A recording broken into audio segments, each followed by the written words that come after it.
The GOP in the United States heading toward the midterm election, bringing up the issue of whether or not the Democrats can keep America safe. Bob Parks is joining us to talk about that. Bob, welcome.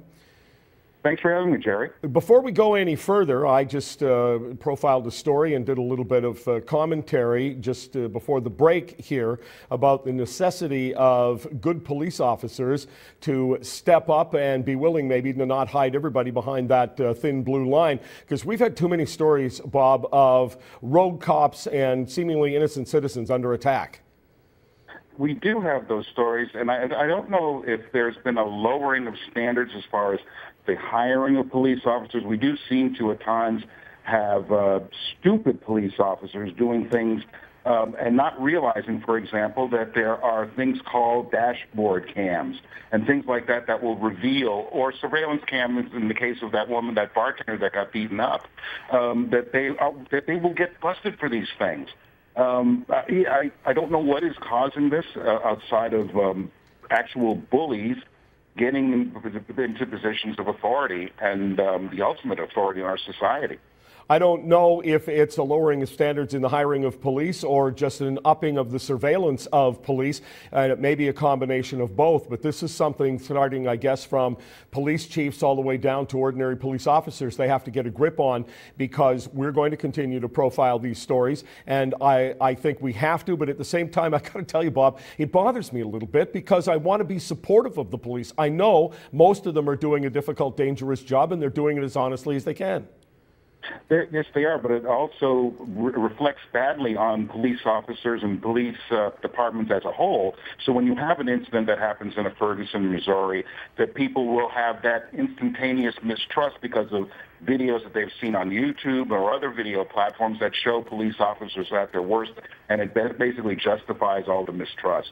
Meanwhile, you had come on to talk about a new report from disease, terrorism, or something unspoken and perhaps more ominous. The GOP going into midterm elections are saying President Obama and the Democratic Party run a government that's fundamentally broken and cannot offer its people the most basic protection from harm. Is that too much hyperbole from the Republicans? No, I think that is the truth. The Democrats do not want to run on reality. What is the reality of America today? Well, first off, on the economic front, we have Obamacare, which was unanimously passed by the Democrat Party. They have fingerprints all over that. They don't want to run on it because everything that was predicted that was going to be going wrong has just been trumped by stupid little things like not even being able to build a website. And the millions of dollars that went into that, the millions of people who've lost their doctor, even though they were promised that they would keep their doctor, keep their health care. So there's that. Now we also have new emerging crises. A few months ago, when the illegal unaccompanied minors started flooding into this country, one of the things that I predicted that was going to be a problem in this midterm is the diseases that they would bring with them. Anyone who comes into this country legally through the normal process has to go through, get an x-ray, have to take blood tests. They have to prove that they are not carrying diseases before they come in here. Virtually none of those kids were screened. It was basically the honor system. And so we have kids now some children have died because of this enterovirus that we now know has been proven that has come across with some of these alien children who are now in the schools. Besides that, we have Ebola. We have a president who is doing the most convoluted, I don't know what he is thinking, by bringing in people, not closing the airlines that are bringing in people from infected areas. And they're just bringing them into our airports. We have an airport just about 20 minutes away from here, Dulles, there that the original Ebola patient hung out in for about 3 hours on a layover before he went to Dallas. So there's a multitude of issues, including the economy. We have war against ISIS, where we're just dropping bombs and it's really not doing anything.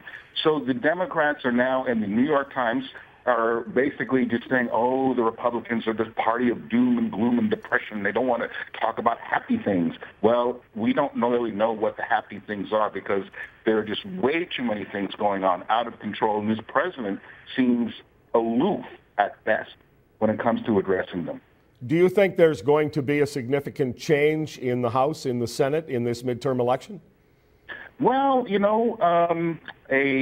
my fiance sort of tossed a theory that, with this Ebola thing going on, could that affect turnout?